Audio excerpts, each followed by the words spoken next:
Olá pessoal, tudo bem com vocês? Então hoje eu vou dar continuidade, conforme a gente combinou na última aula, a monitorização à beira-leito, os parâmetros de monitorização à beira-leito.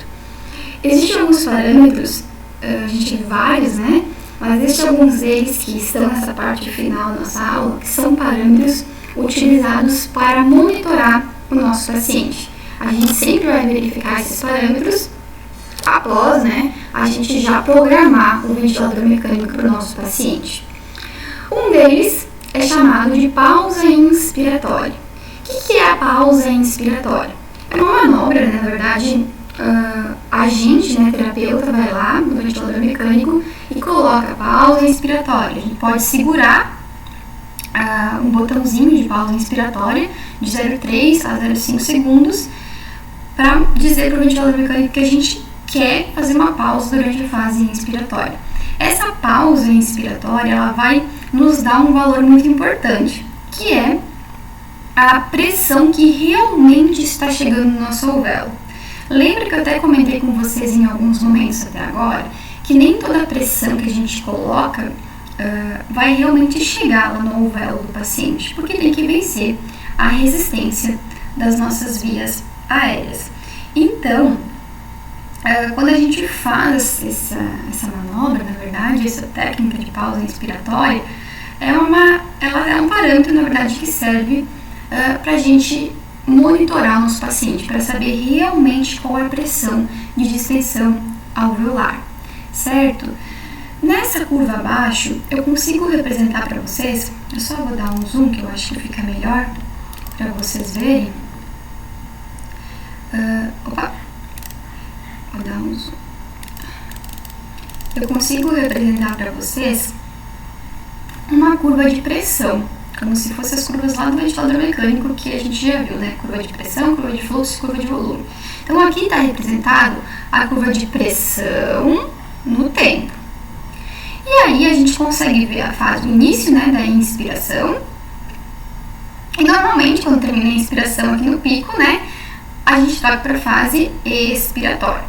Só que nesse momento, essa curva está um pouquinho diferente, porque foi realizada a pausa inspiratória.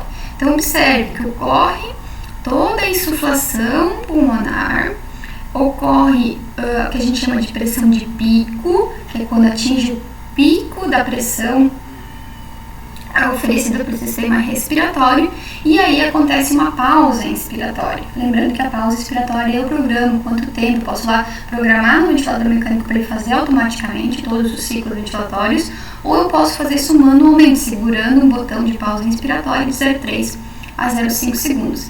E aí vai ter essa alteração na curva de pressão. Vocês vão ver que vai ter o pico, e aí vai ter uma queda e uma estabilização dessa pressão. Essa estabilização de pressão durante a pausa inspiratória ela vai nos representar a pressão alveolar de distensão, ou seja, qual é a pressão que realmente está chegando lá no alvéolo do nosso paciente. Porque a pressão que vence a resistência das nossas vias aéreas é diferente da pressão que chega ao nosso alvéolo.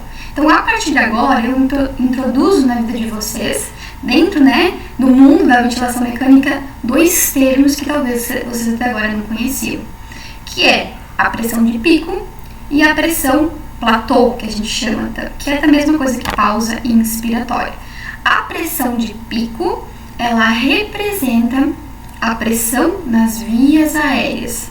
A pressão platô, que é feita através da manobra de pausa inspiratória, ela representa a pressão de distensão dos nossos alvéolos, ou seja, a pressão que realmente chega lá nos nossos alvéolos, certo? A partir de agora, então, a gente consegue discutir como a gente vai começar a monitorar os nossos pacientes que estão em ventilação mecânica. Por que essas duas pressões são importantes? Pressão de pico e pressão de pausa, ou pressão platô. Tem alguns nomes que são sinônimos, as coisas de siglas às vezes confundem vocês, Só esclarecendo, pressão platô ou pressão de pausa significa a mesma coisa. A gente obtém a pressão platô ou a pressão de pausa através da realização de uma pausa inspiratória, que pode ser feita manualmente no ventilador mecânico, a gente segurando o botãozinho de pausa inspiratória, ou a gente pode configurar o ventilador mecânico para todos os ciclos ele fazer essa monitorização, que muitas vezes até fica mais fácil quando você precisa de uma monitorização mais fidedigna daquele paciente. Essas duas pressões, pressão de pico e a pressão platô, elas são muito importantes, porque a gente conversou, né, um pouquinho na próxima aula, quando eu falar dos modos, isso tudo vai começar talvez juntar na cabecinha de vocês, vai fazer mais sentido. Porque alguns modos ventilatórios a gente não controla a pressão. Lembra que eu comentei isso com vocês, né? Por exemplo, no modo volume controlado, a pressão ela é uma variável que a gente controla indiretamente. E aí, como é que a gente controla essa pressão? Através da pressão de pico, através da pressão platô que está sendo gerada no nosso sistema respiratório. E a gente tem alguns valores que eu vou demonstrar ao longo, né, do percurso que a gente vai evoluindo dentro da disciplina, tá? Então, a pressão de pico é a pressão que representa a pressão que está sendo exercida nas nossas vias aéreas. E a pressão de pausa, né, é uma pausa inspiratória que representa realmente qual é a pressão que chegou lá nos nossos alvéolos. São duas variáveis, dois parâmetros de monitorização do nosso paciente durante a ventilação mecânica, tá? Além desses dois parâmetros de monitorização, pressão de pico e a pressão platô, a gente tem alguns cálculos que a gente utiliza em ventilação mecânica, que é calcular a resistência das vias aéreas, a complacência estática e a complacência dinâmica. Sendo bem direta e clara com vocês, os dois cálculos que a gente realmente utiliza em ventilação mecânica é a resistência das vias aéreas e a complacência estática, porque a complacência dinâmica ela leva em consideração, né, outras variáveis também de resistência de caixa torácica. Então a gente geralmente tem dois cálculos que a gente mais usa, que é a resistência e a complacência estática, que representa realmente a pressão de a complacência do sistema respiratório, pensando mais exclusivamente em pulmão, não levando em consideração tanto a caixa torácica do paciente. Bom, resistência das vias aéreas. É um cálculo, então quem achou que vinha para fisioterapia e não ia calcular, já percebeu que em ventilação mecânica a gente faz muitos cálculos. Os cálculos em ventilação mecânica também são parâmetros de monitorização, que são feitos depois que o paciente já está em ventilação mecânica, depois que já foi colocar os parâmetros básicos. E aí a gente vai monitorar nosso paciente através das pressões de pico, pressão platô e desses cálculos de resistência e de complacência do sistema respiratório do nosso paciente. A resistência é um cálculo que leva em consideração a pressão de pico, que eu expliquei para vocês, que representa a pressão nas vias aéreas, a pressão platô, que representa a pressão que realmente chegou lá no alvéolo do paciente, e o fluxo respiratório, quanto de fluxo ou a velocidade de entrega desse ar, ou seja, o fluxo respiratório do nosso paciente. Esse valor, quando der menor que 12, significa que não existe um aumento da resistência das vias aéreas, certo? Complacência estática. A complacência estática, ela é um parâmetro de monitorização que leva em consideração o volume corrente que o paciente está fazendo, a pressão platô, ou seja, a pressão de distensão do alvéolo do paciente, e a PIP que a gente está oferecendo, a pressão respiratória positiva que fica. E aí, a partir disso, a gente vai ter qual é a complacência estática do nosso paciente. O valor de normalidade é de 50 a 80 ml centímetros de água. Então, vocês vão ver que a partir de agora, daqui a pouquinho, né, a gente vai começar a resolver casos clínicos. E aí eu vou dizer, calcule a resistência, calcule a complacência, né, para você saber se está reduzida, se está aumentada nesse paciente. E aí vocês vão pegar lá o valor de volume corrente, o valor de pressão platô, pressão de pico que o paciente está fazendo, e vocês vão dizer, não, está reduzida, não está aumentada. E o que a gente pode fazer para tentar melhorar, né, essa complacência estática do nosso paciente, ou tentar melhorar a resistência do sistema das vias aéreas do nosso paciente? Então, Então, são cálculos que vocês vão usar bastante dentro de ventilação mecânica.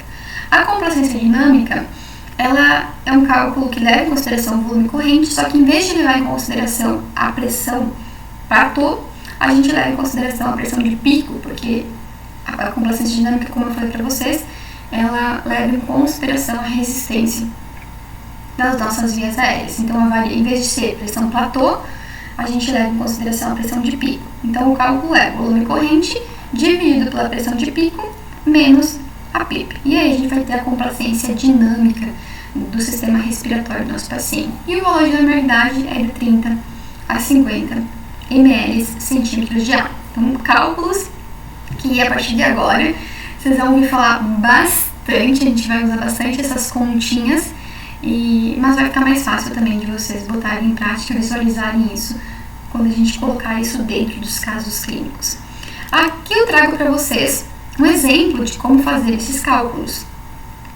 A gente tem uma curva de pressão no tempo, mesma curva que eu mostrei para vocês quando eu falei de pausa inspiratória, aonde vocês conseguem ver que é um paciente que está com uma PIP de 5, ou seja, né, a pressão não retorna a zero, existe uma pressão que fica no final da expiração do paciente. Aí acontece toda a fase inspiratória do ciclo ventilatório, chega num ponto máximo, que representa aqui o valor de 40, não é que é sempre esse valor ele é variável dependendo da mecânica respiratória de cada paciente ou da resistência das vias aéreas de cada paciente, isso varia. Mas nesse exemplo que está aqui no gráfico, a pressão de pico é 40. Ocorreu uma pausa inspiratória e a pressão platô desse paciente ela é de 30. Então sempre tem uma diferença, geralmente a platô é menor que a pico, porque a pico ela representa a pressão que tem que vencer a resistência do nosso sistema respiratório. E já a platô, ela representa a pressão que chega lá no nosso alvéolo. E a partir desses valores, a gente consegue calcular a mecânica respiratória do nosso paciente. Então, nesse exemplo, né, a gente tem aqui o valor de volume corrente que esse paciente está recebendo e também o fluxo que esse paciente está recebendo. E aí, com fluxo, volume corrente, pressão de pico e pressão platô, a gente consegue calcular todas as variáveis praticamente de mecânica do nosso paciente. Primeiro, vamos calcular juntos a resistência das vias aéreas. Eu já deixei uma colinha aqui, né, que é o valor final. Mas para a gente chegar nesses valores finais, bom, vamos calcular junto. Vou abrir aqui minha calculadora, abro a calculadora de vocês. Como é que calcula a resistência?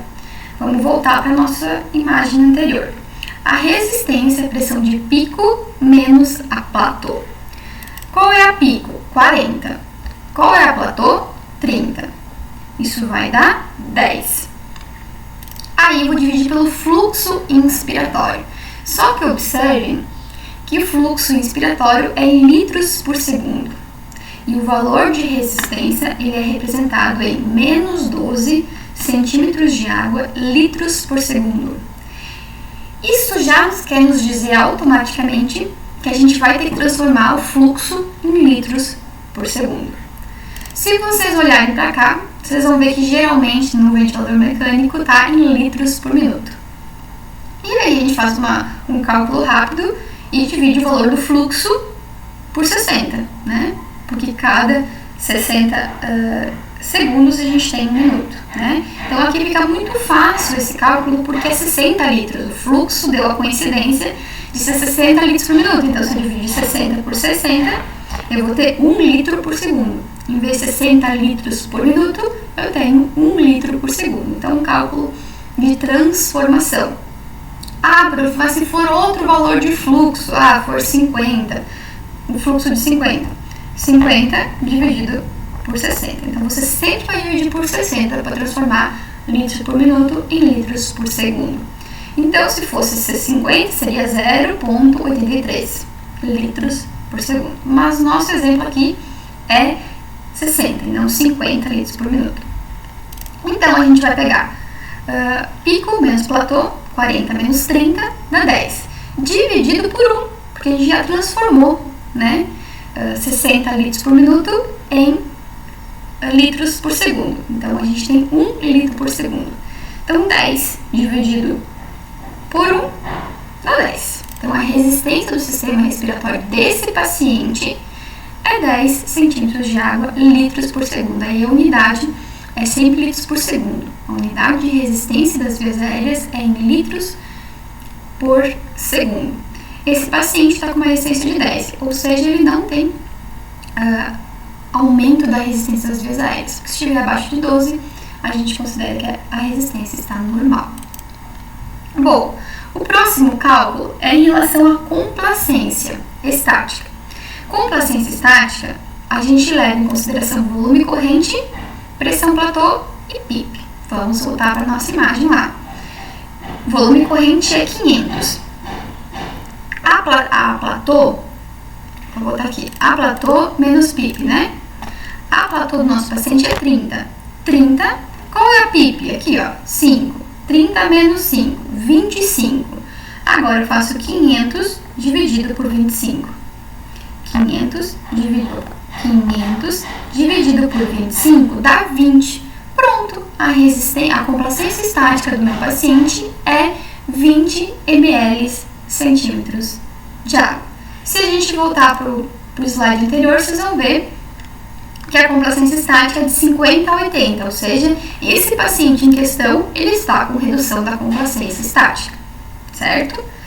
A complacência dinâmica, mesma coisa, só que em vez de levar em consideração a platô, a gente leva em consideração a pressão de pico. Então aqui vai ser 40, que é a pico, menos a PIP, que é 5, 40 menos 5, 35. A gente faz 500 dividido por 35, vai dar 14,28, eu arredondei para 14,3 ml centímetros de água. Qual que é o valor de referência para a complacência dinâmica? 30 a 50. Então, o nosso paciente tem uma resistência dentro dos padrões de normalidade, não tem alteração da resistência das vias aéreas, e ele tem uma redução da complacência estática e da complacência dinâmica, certo? Todos esses valores geralmente vão ser dados para vocês calcular. Claro que lá na prática, quando vocês forem para o estágio de UTI, vocês vão ter que aprender a fazer a pausa inspiratória, vocês vão ter que saber onde identifica o valor da pressão de pico, que geralmente já aparece no ventilador mecânico, a pausa inspiratória, que precisa fazer a pausa realmente para a gente saber qual é esse valor.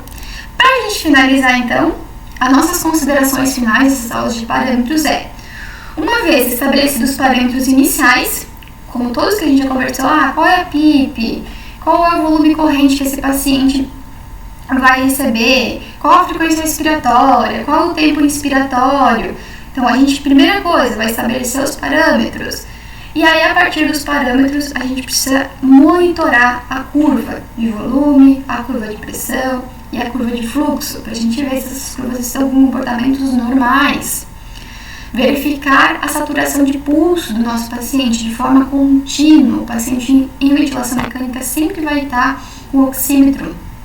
Então, é algo que a gente precisa sempre estar de olho, observar se não caiu, enfim, às vezes acontece de não estar bem conectado, uma falha, né, da mensuração do dado, e a gente acaba aumentando a FO2 por descuido, mas era realmente o dispositivo que estava mal colocado.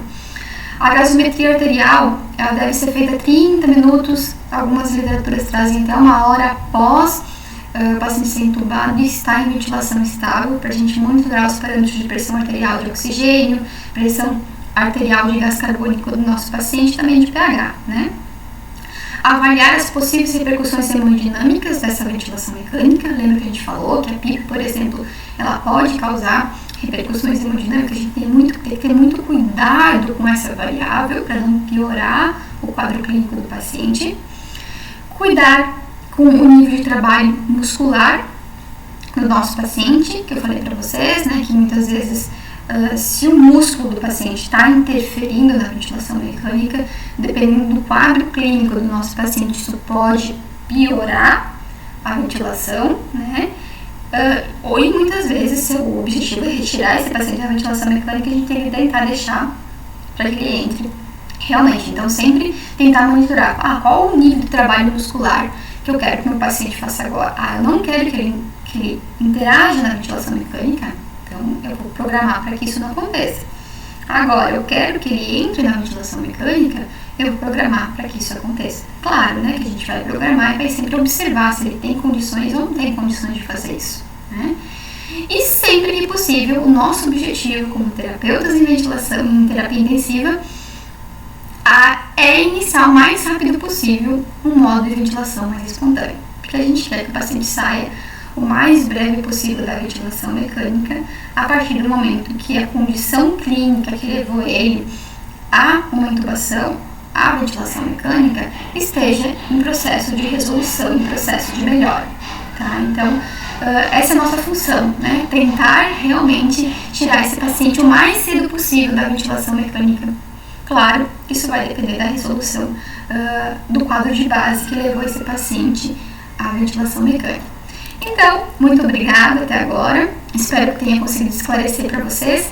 E caso ficar alguma dúvida dessa parte final, a gente discute na nossa próxima aula, que será de forma síncrona. Certo, galera? Até no próximo vídeo.